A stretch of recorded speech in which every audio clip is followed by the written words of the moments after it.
नमस्कार, मी doctor Vijaya Thakare Nandurkar from Nandurkar hospital Pavni district Bhandara. आपलं सर्वांचं माझं हेल्थ एज्युकेशन सिरीजमध्ये खूप खूप स्वागत आहे. आज आपण परत एका आजाराबद्दल चर्चा करणार आहोत आणि तो आजार म्हणजे मायग्रेनचा त्रास.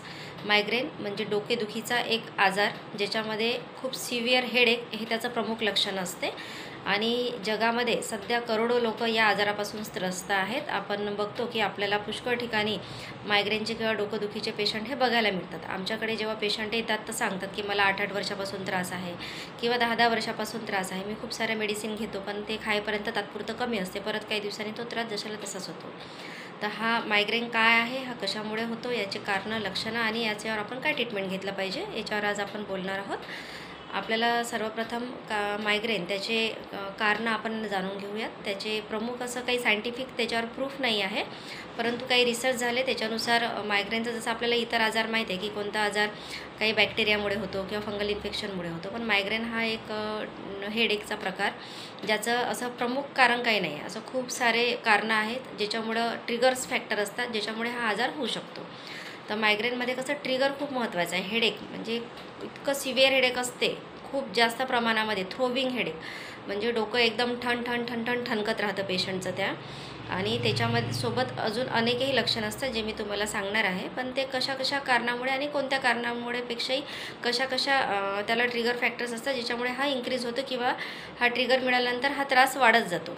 ते खूप महत्त्वाचं आहे बघा. कारण जर काही एन्व्हायरमेंटल फॅक्टर्स आहे ज्याच्यामध्ये काही वातावरणाचा बदल जर झाला तर त्याच्यामुळे सुद्धा होऊ शकते. कोणाला जेनेटिकही प्रॉब्लेम जर असेल, जर घरी कोणाला आईवडिलांनापैकी कोणाला जर मायग्रेनचा त्रास असेल तर असे पेशंट जास्त रिस्कमध्ये असतात, त्यांना मायग्रेनचा त्रास होऊ शकतो. परत आपल्या शरीरामध्ये सेरोटोनिन नावाचं एक फॅक्टर असतं, त्याच्यामध्ये जर काही इम्बॅलन्स झालं ज्याच्यामुळे आपल्याला हॅपीनेस किंवा डिप्रेशन, सॅडनेस ह्या फिलिंग्ज येतात त्या हार्मोन्समुळे, तर त्याच्यामध्ये जर आपल्याला काही कमी जास्त बिघाड झाला तर त्याच्यामुळे सुद्धा हा प्रॉब्लेम होऊ शकतो. किंवा आपल्या ब्रेनच्या ज्या इलेक्ट्रिकल ॲक्टिव्हिटी असतात त्याच्यामध्ये सुद्धा काही बदल झाला तर तेव्हाही मायग्रेनसारखा त्रास हा जाणू शकतो. परंतु याच्यावर अजूनही सायंटिफिक प्रूफ असं काही नाही आहे. पण त्याचे लक्षणं काय आहेत आपण बघतो. जेव्हा मायग्रेनचा त्रास होतो पेशंटला तर खूप जास्त सिव्हिअर पेशंटला हेडेक असते. तर अनेक वेळा पेशंटला अर्ध डोकं दुखण्याचा जास्त कॉमनली त्रास असतो. कोणाला राईट साईडचं दुखते, कोणाचं लेफ्ट साईडचं दुखते, तर कोणाला या एका वेळेस राईट साईडला दुखलं तर दुसऱ्या वेळेस लेफ्ट साईडचं दुखणार.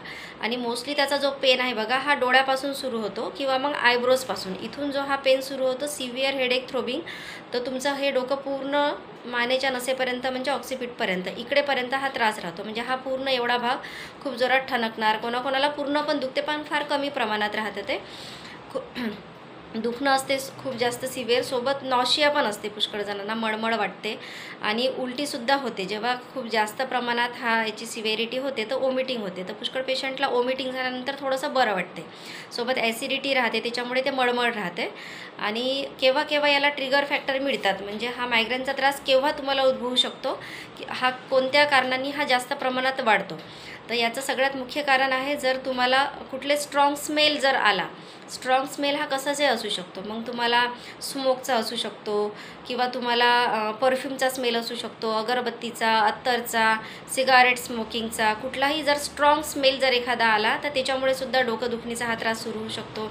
किंवा एकदम स्ट्रॉंग लाईट, मग तो तुम्हाला अंधार पडल्यानंतरचा मोठे मोठे जे लाईट्स असतात, लेन्स असतात, जसं आता हे डीजेचे वगैरे लाईट तिथे असतात त्याच्यामुळे त्रास होऊ शकतो.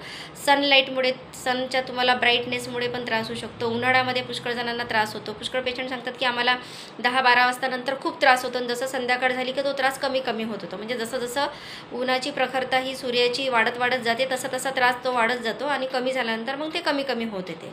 तर सनलाईट हे सुद्धा खूप मुख्य कारण आहे. पुष्कळ पेशंट सांगतात की आम्हाला प्रवास जर झाला तर त्याच्यामुळे जास्त त्रास होतो. लाऊडस्पीकरचा आवाज, कोणताही स्ट्रॉंग एकदम नॉईज, स्ट्रॉंग स्मेल, कुठला पण मोठा आवाज लाऊडस्पीकरचा, तुम्ही कोणत्या कार्यक्रमात गेले, कुठे बँडबाजा वाजत असेल, कोणत्या लग्नामध्ये गेले तर तिथच्या त्या आवाजाने सुद्धा पेशंटला त्रास होतो. कोणी बोललेलं सहन होत नाही, लहान मुलांचे आवाज सहन होत नाही, सोबत चिडचिडपणा खूप राहतो.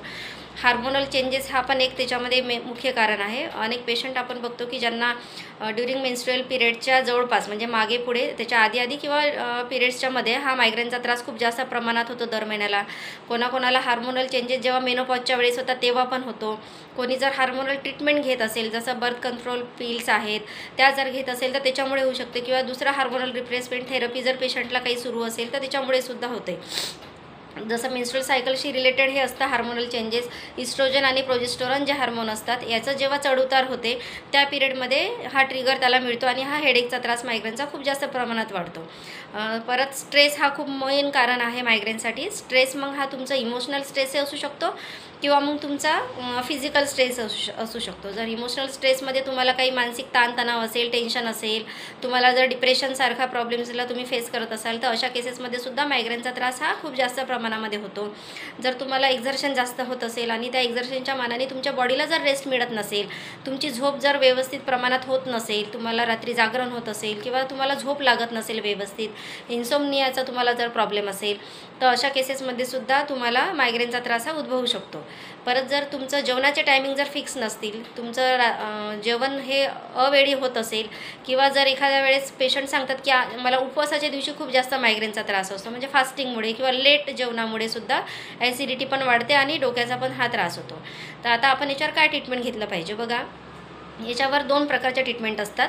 म्हणजे जेव्हा तुम्हाला ॲक्यूट अटॅक येतो, म्हणजे तुम्हाला जेव्हा अटॅक येतो तेव्हा खूप सिव्हिअर त्रास असतो, तेव्हा तुम्ही काय मेडिसिन घ्यायला पाहिजे, आणि ज्यांना क्रॉनिक प्रॉब्लेम असतो.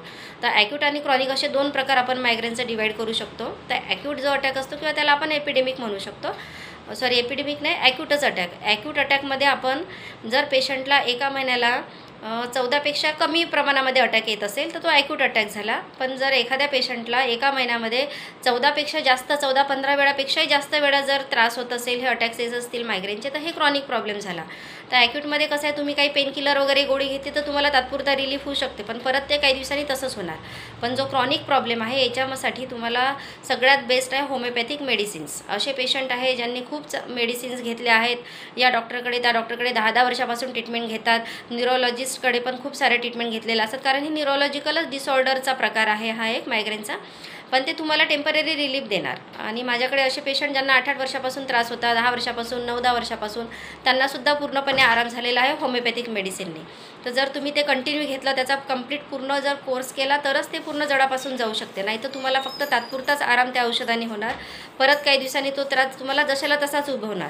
होमिओपॅथीमध्ये अनेक औषधी आहे, बेलाडोना, नॅट्रम्यूर, सायलिशिया, नक्सोमिका आहे, चेनोपोडियम आहे, सॅंग्युनेरिया आहे, पल्सेटिला, नॅट्रम्यूर, इग्निशिया, स्ट्रॅफिझॅग्रिया, सेपिया, अनेक औषधी आहे. परंतु त्या कशा पद्धतीने घेतल्या पाहिजे, त्याचे डोजेस काय घेतलं पाहिजे, हे डिसाईड होमिओपॅथिक डॉक्टर करणार. म्हणून असा कुठलाही त्रास असेल आणि असे जर तुम्हाला लक्षणं कुठे उद्भवले तर तुम्ही नक्कीच होमिओपॅथिक ट्रीटमेंट घ्याल, कारण होमिओपॅथीशिवाय हा आजार तुमच्या जडापासून जाणार नाही. थँक्यू, धन्यवाद.